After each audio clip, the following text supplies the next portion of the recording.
The duck ಏನ್ ಬಂದಿದೆ? King of cup ಬಂದಿದೆ. ನಮ್ಮ ಲವ್ ಲೈಫ್ ವಿಚಾರದಲ್ಲಿ ಬ್ಯಾಲೆನ್ಸ್ ಅನ್ನ ಮಾಡಬೇಕು ಅನ್ನುವಂತಹ ಆಲೋಚನೆಯಲ್ಲಿರುವಂತಹದ್ದು ನಿಮ್ಗೆ ರೆಪ್ರೆಸೆಂಟ್ ಆಗ್ತಾ ಇದೆ. ಎಮೋಷನಲ್ ಆಗಿ ನೀವು ತುಂಬಾ ಯೋಚನೆಯನ್ನ ಮಾಡ್ತಾ ಇರುವಂತಹದ್ದು, ಒಂದು ಬ್ಯಾಲೆನ್ಸ್ ಇರಬೇಕು, ಒಂದು ರೀತಿಯ ಸ್ಟೇಬಲ್ ಆಗಿರ್ಬೇಕು ನನ್ನ ಲವ್ ಲೈಫು ಅನ್ನುವಂತಹ ಆಲೋಚನೆಯನ್ನ ಮಾಡ್ತಾ ಇರುವಂತಹದ್ದು ರೆಪ್ರೆಸೆಂಟ್ ಆಗ್ತಾ ಇದೆ. ರೀಡಿಂಗ್ ಅನ್ನ ಶುರು ಮಾಡೋಣ. ಓಕೆ, ಇನ್ ಪಾಸ್ಟ್ ಅಲ್ಲಿ ನಾನು ಇವಾಗ ರೀಡಿಂಗ್ ಅನ್ನ ತಗೋತಾ ಇರೋದು ಯಾವ್ದು ಗೊತ್ತಾ? ಸೊ ಪಾಸ್ಟ್ ನ ಬಗ್ಗೆ ಮತ್ತೆ ನಿಮ್ಮ ಲವ್ ಲೈಫಿನ ಪಾಸ್ಟ್ ನ ಬಗ್ಗೆ, ಅಟ್ ಪ್ರೆಸೆಂಟಿನ ಬಗ್ಗೆ, ಹಾಗೇನೆ ಇಮಿಡಿಯೇಟ್ ಫ್ಯೂಚರಿನ ಬಗ್ಗೆ ನಾನು ರೀಡಿಂಗ್ ಅನ್ನ ತಗೋತಾ ಇರೋದು. ಓಕೆನಾ? So bottom of the duck ಅಲ್ಲಿ ಏನಿತ್ತು? So bottom of the duck ನಿಮ್ಗೆ ಏನ್ ಬಂದಿತ್ತು? ಭಾವನಾತ್ಮಕವಾಗಿ ಯೋಚನೆ ಮಾಡುವಂತಹದ್ದು, ಒಂದು ರೀತಿಯ ಸ್ಟೇಬಲ್ ಆಗಿ ಇರಬೇಕು, ಬ್ಯಾಲೆನ್ಸ್ ಅನ್ನ ಮಾಡಬೇಕು ನಮ್ಮ ಲವ್ ಲೈಫಿನಲ್ಲಿ ಅನ್ನುವಂತಹ ಆಲೋಚನೆಯನ್ನು ಮಾಡ್ತಾ ಇರುವಂತಹದ್ದು ಕಿಂಗ್ ಆಫ್ ಕಪ್ಸ್ ನಿಮ್ಮ ಬಾಟಮ್ ಆಫ್ ದ ಡಕ್ ಅಲ್ಲಿ ಬಂದಿತ್ತು. ಅಂದ್ರೆ ನಿಮ್ಮ ಪಾಸ್ಟ್ ನಲ್ಲಿ ಏನಾಗಿತ್ತು?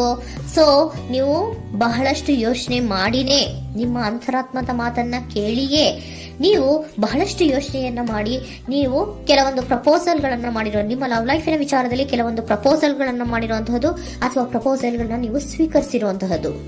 ಓಕೆನಾ? ಸೊ ಎಮೋಷನಲ್ ಆಗಿ ಏನಾಗಿತ್ತು? ನೀವಿಬ್ರು ಸಮಾಧಾನವಾಗಿ ಇದ್ರಿ, ಸಾಮರಸ್ಯದಿಂದ ಇರ್ತಿತ್ತು, ಮತ್ತೆ ಲವ್ ಲೈಫಿನ ವಿಚಾರದಲ್ಲಿ ಒಂದು ಫುಲ್ಫಿಲ್ಮೆಂಟ್ ಇರ್ತಿತ್ತು. ಹೌದಾ? ನಿಮ್ಮ ಪಾಸ್ಟ್ ನಲ್ಲಿ ಬಹಳಷ್ಟು ಯೋಚನೆ ಮಾಡಿಯೇ ಕೆಲವೊಂದು ಫುಲ್ಫಿಲ್ಮೆಂಟ್ ಗಳು ಇರುತ್ತೆ ಅನ್ನುವಂತಹ ಆಲೋಚನೆಯನ್ನು ಮಾಡಿಯೇ ನೀವು ಕೆಲವೊಂದು ಪ್ರಪೋಸಲ್ ಗಳನ್ನ ಮಾಡಿರುವಂತಹದ್ದು ಅಥವಾ ಪ್ರಪೋಸಲ್ ಗಳನ್ನ ನೀವು ಸ್ವೀಕರಿಸಿರುವಂತಹದ್ದು ನಿಮ್ಮ ಲವ್ ಲೈಫಿನ ವಿಚಾರದಲ್ಲಿ ರೆಪ್ರೆಸೆಂಟ್ ಆಗ್ತಾ ಇದೆ. ಆದ್ರೆ ಅಟ್ ದ ಪ್ರೆಸೆಂಟ್ ನಲ್ಲಿ ಏನಾಗ್ತಾ ಇದೆ? ಅಟ್ ದ ಪ್ರೆಸೆಂಟ್ ನಲ್ಲಿ ನೀವ್ ಯಾಕೋ ಆಲೋಚನೆಯನ್ನ ಮಾಡ್ತಾ ಇರುವಂತಹದ್ದು ರೆಪ್ರೆಸೆಂಟ್ ಆಗ್ತಾ ಇದೆ ನಿಮ್ಮ ಲವ್ ಲೈಫಿನ ವಿಚಾರವಾಗಿ. ನೋಡಿ, 7 ಆಫ್ ಪೆಂಟಿಕಲ್ಸ್ ಬಂದಿದೆ. ಸೊ 7 ಆಫ್ ಪೆಂಟಿಕಲ್ಸ್ ಏನನ್ನ ರೆಪ್ರೆಸೆಂಟ್ ಮಾಡುತ್ತೆ? ಪೀರಿಯಡ್ ಆಫ್ ಕಾಂಟೆಂಪ್ಲೇಷನ್, ಏನೋ ಒಂದು ಯೋಚನೆಯನ್ನ ಮಾಡ್ತಾ ಇರುವಂತಹದ್ದು ನಿಮಗೆ ರೆಪ್ರೆಸೆಂಟ್ ಆಗ್ತಾ ಇದೆ. ಯಾಕೋ ನನ್ನ ಲವ್ ಲೈಫಿನಲ್ಲಿ ಮುಂದೆ ಮುಂದೆ ಹೋಗ್ತಾ ಇಲ್ವಲ್ಲ, ಏನಿದು ಇಷ್ಟು ಸ್ಲೋ ಪ್ರೋಗ್ರೆಸ್ ಅಲ್ಲ ಅನ್ನುವಂತಹ ಆಲೋಚನೆಯನ್ನ ನೀವು ಮಾಡ್ತಾ ಇರುವಂತಹದ್ದು ರೆಪ್ರೆಸೆಂಟ್ ಆಗ್ತಾ ಇದೆ. ಲಾಂಗ್ ಟರ್ಮಿನ ವ್ಯೂಸಿನ ಬಗ್ಗೆ ನೀವು ಹೆಚ್ಚು ಗಮನವನ್ನ ಕೊಡ್ತಾ ಇದ್ದೀರಾ. ಸೊ ನಮ್ಮ ಲವ್ ಲೈಫ್ ಎನ್ನುವುದು ಲಾಂಗ್ ಟರ್ಮಿನಲ್ಲಿ ಕೂಡ ನಮಗೆ ಚೆನ್ನಾಗಿರ್ಬೇಕು. ಆದ್ರೆ ಯಾಕೆ ಏನೋ ಒಂದು ರೀತಿಯ ಪ್ರೋಗ್ರೆಸ್ ಇಲ್ವಲ್ಲ ಲವ್ ಲೈಫಿನಲ್ಲಿ, ಒಂದು ರೀತಿಯ ಖುಷಿ, ಸಂತೋಷ, ಸಮಾಧಾನ ಯಾಕಿಲ್ಲ ಅನ್ನುವಂತಹ ಆಲೋಚನೆಯನ್ನ ಮಾಡ್ತಾ ಇರುವಂತಹದ್ದು ಅಟ್ ಪ್ರೆಸೆಂಟ್ ಅಲ್ಲಿ ರೆಪ್ರೆಸೆಂಟ್ ಆಗ್ತಾ ಇದೆ.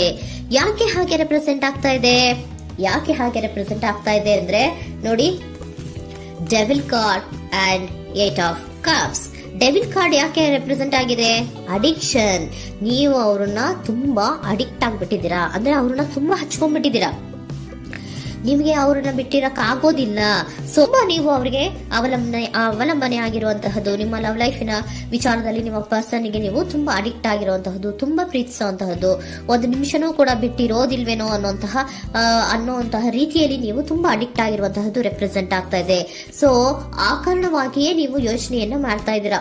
ಸೊ ಯಾವುದೇ ಲವ್ ಲೈಫಿನಲ್ಲಿ ಯಾವುದೇ ರೀತಿಯ ಮುಂದುವರಿಕೆ ಕಾಣ್ತಾ ಇಲ್ವಲ್ಲ, ಏನಾಗ್ಬಹುದು, ಏನಾದ್ರೂ ನಾನು ಪ್ರೀತಿಯನ್ನ ಬಿಟ್ಟು ಮುಂದೆ ಹೋಗ್ಬೇಕಾಗುತ್ತಾ ಬೇಜಾರಿನಲ್ಲಿ ಅನ್ನುವಂತಹ ಆಲೋಚನೆಯನ್ನ ಮಾಡ್ತಾ ಇರುವಂತಹದ್ದು ಅಟ್ ಪ್ರೆಸೆಂಟಿನಲ್ಲಿ ರೆಪ್ರೆಸೆಂಟ್ ಆಗ್ತಾ ಇದೆ. ಯಾಕಂದ್ರೆ ಯಾವುದೇ ರೀತಿಯ ಮುಂದುವರಿಕೆಗಳು ಇಲ್ಲ. ಸೊ ನಿಮ್ಮಲ್ಲಿ ಏನಿದೆ? ಕೆಲವೊಂದು ರೀತಿಯ ಸ್ಟಾಗ್ನೇಷನ್ ಅಲ್ಲಿ ಇದೆ, ಅಸಮಾಧಾನಗಳಿದೆ, ಭಿನ್ನಾಭಿಪ್ರಾಯಗಳಿದೆ. ಯಾವುದೇ ರೀತಿಯ ಲವ್ ಲೈಫಿನಲ್ಲಿ ಒಂದು ರೀತಿಯ ಖುಷಿ ಅನ್ನೋದು ಅಟ್ ಪ್ರೆಸೆಂಟ್ ಅಲ್ಲಿ ನಿಮ್ಗೆ ಕಾಣ್ತಾ ಇಲ್ಲ. ಆದ್ರೆ ಯೋಚನೆ ಅಂತೂ ಮಾಡ್ತಾ ಇದ್ದೀರಾ. ಅಡಿಕ್ಷನ್ಸ್ ಇದೆ ಅಲ್ವಾ? So devil card represented by addictions ಅನ್ನ ರೆಪ್ರೆಸೆಂಟ್ ಮಾಡೋದ್ರಿಂದ ಅಟ್ ಪ್ರೆಸೆಂಟಿನಲ್ಲಿ ನೀವ್ ಯಾಕೋ ಲವ್ ಲೈಫಿನ ವಿಚಾರದಲ್ಲಿ ಸಮಾಧಾನದಿಂದ ಇರುವಂತಹದ್ದೇನು ರೆಪ್ರೆಸೆಂಟ್ ಆಗ್ತಾ ಇಲ್ಲ. ಸೊ ಏನಾಗುತ್ತೋ, ಇದು ಹಿಂಗೆ ಆಗ್ತಾ ಇದ್ರೆ ಏನಾಗುತ್ತೋ, ಇದೇನು ವಿತ್ಡ್ರಾ ಆಗ್ಬಿಡುತ್ತಾ, ನನ್ನನ್ನು ಬಿಟ್ಬಿಡ್ತಾರ ಅನ್ನುವಂತಹ ಆಲೋಚನೆಯನ್ನ ಕೂಡ ಕೆಲವೊಬ್ರು ಮಾಡ್ತಾ ಇರುವಂತಹದ್ದು ರೆಪ್ರೆಸೆಂಟ್ ಆಗ್ತಾ ಇದೆ. Next, in the near future ಅಲ್ಲಿ ಏನು? ಇನ್ ದ ನಿಯರ್ ಫ್ಯೂಚರ್ ಅಲ್ಲಿ ಅಥವಾ ಇಮಿಡಿಯೇಟ್ ಫ್ಯೂಚರ್, ಇದು 1 ಮಂತಿನ ರೀಡಿಂಗ್ ಅಷ್ಟೇ, ಇನ್ನು ಲೈಫ್ ಲಾಂಗಿನ ರೀಡಿಂಗ್ ಅಲ್ಲ. ಓಕೆನಾ? ಜಸ್ಟ್ 1 ಮಂತಿನ ರೀಡಿಂಗ್ ಅಷ್ಟೇ. ನೆಕ್ಸ್ಟ್ ಬಂದಿರುವಂತಹದ್ದು ಯಾವುದು? 8 ಆಫ್ ಪೆಂಟಿಕಲ್ಸ್ ಬಂದಿದೆ. ಸೊ 8 ಆಫ್ ಪೆಂಟಿಕಲ್ಸ್ ಏನ್ ಮಾಡ್ಬೇಕಿತ್ತು? ನೀವು ಈ ಅಡಿಕ್ಷನ್ಸ್ ಅನ್ನ ಬಿಟ್ಟು, ಯೋಚನೆಯನ್ನ ಬಿಟ್ಟು, ಏನಕ್ಕೆ ಅಸಮಾಧಾನ ಆಗ್ತಾ ಇದೆ ಅನ್ನೋದನ್ನೆಲ್ಲ ಬಿಟ್ಬಿಟ್ಟು ನೀವು ಫೋಕಸ್ ಅನ್ನ ಮಾಡುವಂತಹದ್ದು ರೆಪ್ರೆಸೆಂಟ್ ಆಗ್ತಾ ಇದೆ. ಸೊ ಏನ್ ಫೋಕಸ್ ಮಾಡುವಂತಹದ್ದು? ಏನಾಗಿದೆ ನನ್ನ ಲವ್ ಲೈಫಿನ ವಿಚಾರದಲ್ಲಿ? ಎಲ್ಲ ಚೆನ್ನಾಗೇ ಇತ್ತಲ್ಲ ನೋಡಿ, ಪಾಸ್ಟಿನಲ್ಲಿ ನಿಮಗೆ ಚೆನ್ನಾಗೇ ಇತ್ತಲ್ಲ, ಯೋಚನೆ ಮಾಡಿನೇ ತಾನೇ ನೀವು ಲವ್ ಲೈಫಿನಲ್ಲಿ ಪ್ರಪೋಸಲ್ಗಳನ್ನ ಸ್ವೀಕರಿಸಿದ್ದು, ಮತ್ತೆ ಅಲ್ಲಿ ಫುಲ್ಫಿಲ್ಮೆಂಟ್ ಇರುತ್ತೆ ಅಂತ ತಾನೇ ನೀವು ಸಮಾಧಾನವಾಗಿ ಪ್ರಪೋಸಲ್ಗಳನ್ನ ಸ್ವೀಕಾರ ಮಾಡಿದ್ದು. ಆದ್ರೆ ಪ್ರೆಸೆಂಟಿನಲ್ಲಿ ಕೆಲವೊಂದು ರೀತಿಯ ಭಿನ್ನಾಭಿಪ್ರಾಯಗಳು, ಕೆಲವೊಂದು ರೀತಿಯ ಅಡಿಕ್ಷನ್ಗಳು, ಕೆಲವೊಂದು ರೀತಿಯ ಯೋಚನೆಯನ್ನ ಮಾಡ್ತಾ ಇರುವಂತಹದ್ದು ರೆಪ್ರೆಸೆಂಟ್ ಆಗ್ತಾ ಇದೆ. ಅಟ್ ಪ್ರೆಸೆಂಟಿನಲ್ಲಿ ನೀವೇನು ಸಮಾಧಾನವಾಗಿ ಲವ್ ಲೈಫಿನಲ್ಲಿ ಇಲ್ಲದೆ ಇರುವಂತಹದ್ದು ರೆಪ್ರೆಸೆಂಟ್ ಆಗ್ತಾ ಇದೆ. ಆದ್ರೆ ಇಮಿಡಿಯೇಟ್ ಫ್ಯೂಚರಿನಲ್ಲಿ ಏನಾಗ್ತಾ ಇದೆ, 8 ಆಫ್ ಪೆಂಟಿಕಲ್ಸ್ ಬಂದಿದೆ. ಸೊ 8 ಆಫ್ ಪೆಂಟಿಕಲ್ಸ್ ಏನನ್ನ ರೆಪ್ರೆಸೆಂಟ್ ಮಾಡುತ್ತೆ? ಓಕೆ, ನೀವೇನ್ ಮಾಡ್ತಾ ಇದ್ದೀರಾ, ಬಹಳಷ್ಟು ಫೋಕಸ್ ಅನ್ನ ನಿಮ್ಮ ಲವ್ ಲೈಫಿನ ವಿಚಾರದಲ್ಲಿ ಮಾಡ್ತಾ ಇರುವಂತಹದ್ದು. ಏನ್ ಮಾಡ್ಬೇಕು, ಯಾಕಿಷ್ಟು ಭಿನ್ನಾಭಿಪ್ರಾಯಗಳು ಬರ್ತಾ ಇದೆ ಅನ್ನೋದ್ರ ಬಗ್ಗೆ ನೀವು ಯೋಚನೆಯನ್ನ ಮಾಡ್ತಾ ಇರುವಂತಹದ್ದು ರೆಪ್ರೆಸೆಂಟ್ ಆಗ್ತಾ ಇದೆ. ನೋಡಿ, ಅದರ ಬಗ್ಗೆ ಹಾರ್ಡ್ ವರ್ಕ್ ಅನ್ನ, ಲವ್ ಲೈಫಿನ ವಿಚಾರವಾಗಿ ಸ್ವಲ್ಪ ಹಾರ್ಡ್ ವರ್ಕ್ ಅನ್ನ ಮಾಡ್ತಾ ಇರುವಂತಹದ್ದು ರೆಪ್ರೆಸೆಂಟ್ ಆಗ್ತಾ ಇದೆ. ಸೊ ಬಹಳಷ್ಟು ಕಮಿಟ್ಮೆಂಟ್ ಅನ್ನ ಇಟ್ಕೊಂಡು ಇದನ್ನ ನಾನು ಸರಿ ಮಾಡ್ಕೊಳ್ಳೇಬೇಕು ಅನ್ನುವಂತಹ ಆಲೋಚನೆಯನ್ನ ಮಾಡ್ತಾ ಇರುವಂತದ್ದು. ಸರಿ ಆಗ್ಲೇಬೇಕು, ಈ ಎಲ್ಲಾ ರೀತಿಯ ಅಸಮಾಧಾನಗಳಿಂದ ನಾನು ಆಚೆ ಬರಬೇಕು, ಸಮಾಧಾನವಾಗಿರ್ಬೇಕು, ಬ್ಯಾಲೆನ್ಸ್ ಅನ್ನ ಮಾಡಬೇಕು ಅನ್ನೋದನ್ನ ನೀವು ಇಟ್ಕೊಂಡು ನೀವು ಹಾರ್ಡ್ ವರ್ಕ್ ಅನ್ನ ನಿಮ್ ಲವ್ ಲೈಫಿನ ವಿಚಾರದಲ್ಲಿ ಮಾಡ್ತಾ ಇರುವಂತದ್ದು ರೆಪ್ರೆಸೆಂಟ್ ಆಗ್ತಾ ಇದೆ. ನೆಕ್ಸ್ಟ್ ಕಾರ್ಡ್ ಕೂಡ ನಿಮ್ಗೆ ಕಿಂಗ್ ಆಫ್ ಸೋರ್ಟ್ಸ್ ಬಂದಿದೆ. ಸೊ ಕಿಂಗ್ ಆಫ್ ಸೋರ್ಟ್ಸ್ ಏನನ್ನ ರೆಪ್ರೆಸೆಂಟ್ ಮಾಡುತ್ತೆ? ಸ್ಪಷ್ಟವಾಗಿ ಥಿಂಕ್ ಅನ್ನ ಮಾಡ್ತಾ ಇದ್ದೀರಾ. ನಮ್ಮ ಲವ್ ಲೈಫಿನ ವಿಚಾರದಲ್ಲಿ ಯಾಕೆ ಅಸಮಾಧಾನ ಬರ್ತಾ ಇದೆ, ಯಾಕೆ ಭಿನ್ನಾಭಿಪ್ರಾಯ ಬರ್ತಾ ಇದೆ, ನಾನಂತೂ ಅವ್ರನ್ನ ಬಿಟ್ಟಿರಕ್ಕಾಗಲ್ಲ. ಸೊ ನಾನೇನ್ ಮಾಡ್ಬೇಕು, ಇದನ್ನೆಲ್ಲ ಕೂಡ ಬ್ಯಾಲೆನ್ಸ್ ಅನ್ನ ಮಾಡ್ಬೇಕು. ಅದಕ್ಕೆ ನಾನು ಏನ್ ಮಾಡ್ಬೇಕು, ಫೋಕಸ್ ಅನ್ನ ಮಾಡ್ಬೇಕು. ಫೋಕಸ್ ಅನ್ನ ಮಾಡಿ ಅಲ್ಲಿ ನೀವು ಕರೆಕ್ಟ್ ಆಗಿ ಕ್ಲಿಯರ್ ಥಿಂಕಿಂಗ್ ಅನ್ನ ಮಾಡಿ, ಒಂದು ಸ್ಟ್ರಾಂಗ್ ವಿಲ್ ಪವರ್ ಅನ್ನ ಇಟ್ಕೊಂಡು ನೀವು ಮೆಚ್ಯೂರ್ ಆಗಿ ಥಿಂಕ್ ಮಾಡಿ ಕೆಲವೊಂದು ರೀತಿಯ ನಿರ್ಧಾರಗಳನ್ನ ಮಾಡುವಂತಹದ್ದು ರೆಪ್ರೆಸೆಂಟ್ ಆಗ್ತದೆ. ನೋಡಿ, ಸ್ಟ್ರಾಂಗ್ ಆಗಿ ಒಂದು ವಿಲ್ ಪವರ್ ಅನ್ನ ಇಟ್ಕೊಂಡು ಫೋಕಸ್ ಅನ್ನ ಮಾಡಿ ನೀವು ನಿಮ್ಮ ಲವ್ ಲೈಫಿನ ವಿಚಾರದಲ್ಲಿ ಬಹಳಷ್ಟು ಧೈರ್ಯದಿಂದ ನಿಮ್ಮ ಲವ್ ಲೈಫಿನ ವಿಚಾರವನ್ನ ಅಥವಾ ಲವ್ ಅನ್ನ ನೀವು ಬ್ಯಾಲೆನ್ಸ್ ಅನ್ನ ಮಾಡುವಂತಹದ್ದು ರೆಪ್ರೆಸೆಂಟ್ ಆಗ್ತಾ ಇದೆ.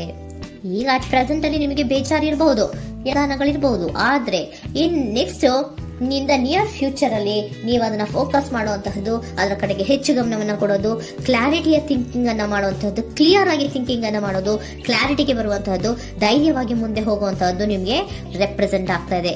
ಅದೇ ನಿಮಗೆ ಬಾಟಮ್ ಆಫ್ ದ ಡಕ್ ಬಂದಿರುವಂತಹದ್ದು ಕಂಡ್ರಿ, ಕಿಂಗ್ ಆಫ್ ಕಪ್ಸ್ ಬಂದಿದೆ. ಸೊ ಕಿಂಗ್ ಆಫ್ ಕಪ್ಸ್ ಏನು, ನೀವು ಭಾವನಾತ್ಮಕವಾಗಿ ಯೋಚನೆ ಮಾಡ್ತಿದ್ದೀರಾ, ನಿಮ್ಮ ಲವ್ ಲೈಫಿನ ವಿಚಾರದಲ್ಲಿ ಒಂದು ಬ್ಯಾಲೆನ್ಸ್ ಅನ್ನ ಮಾಡಬೇಕು ಅನ್ನುವಂತಹ ಆಲೋಚನೆಯನ್ನ ಮಾಡ್ತಾ ಇರುವಂತಹದ್ದು. ಓಕೆನಾ? ಹಾಗಿದ್ರೆ ಏಂಜಲ್ ಗೈಡೆನ್ಸ್ ನಿಮ್ಗೆ ಏನ್ ಕೊಡ್ತಾರೆ ಅನ್ನೋದನ್ನ ನೋಡೋಣವಾ? Okay, be assertive, very good, trust. ನೋಡಿ, ದೃಢವಾಗಿ ಇರಿ, ಏನೂ ಆಗಿಲ್ಲ. ನೀವು ಅಷ್ಟೊಂದು ಯೋಚನೆಯನ್ನ ಮಾಡುವಂತಹದ್ದೇನೂ ಆಗಿಲ್ಲ. ಕೆಲವೊಂದು ರೀತಿಯ ವೇರಿಯೇಷನ್ಗಳಾಗಿರುತ್ತೆ.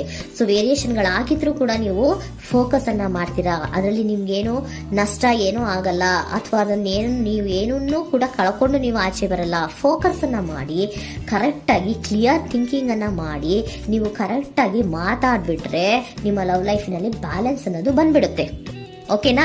ಬಿ ಅಸರ್ಟಿವ್, ದೃಢವಾಗಿರಿ, ಧೈರ್ಯವಾಗಿರಿ, ಟ್ರಸ್ಟ್, ನಂಬಿಕೆಯಿಂದ ಇರಿ, ಏನೂ ಆಗಲ್ಲ. ನೀವು ಅಷ್ಟೊಂದು ಅಸಮಾಧಾನ ಮಾಡ್ಕೊಂಡು ಅಷ್ಟೊಂದು ಬೇಜಾರನ್ನ ಮಾಡ್ಕೊಂಡು ಏನಾಗ್ತಿದೆಯೋ ಅಂತ ಗಾಬರಿ ಪಡುವಂತಹದ್ದೇನೂ ಆಗಿಲ್ಲ. ಸ್ವಲ್ಪ ವೇರಿಯೇಷನ್ಗಳಾಗಿದ್ರೂ ಕೂಡ ಇನ್ ನಿಯರ್ ಫ್ಯೂಚರ್ ನಲ್ಲಿ ನಿಮ್ಗೆ ಸಮಾಧಾನ ಆಗುತ್ತೆ, ಖುಷಿ ಆಗುತ್ತೆ. ನಿಮ್ ಲವ್ ಲೈಫಿನ ವಿಚಾರದಲ್ಲಿ ಕೆಲವೊಂದು ಬ್ಯಾಲೆನ್ಸ್ ಗಳನ್ನ ಮಾಡ್ತೀರಾ.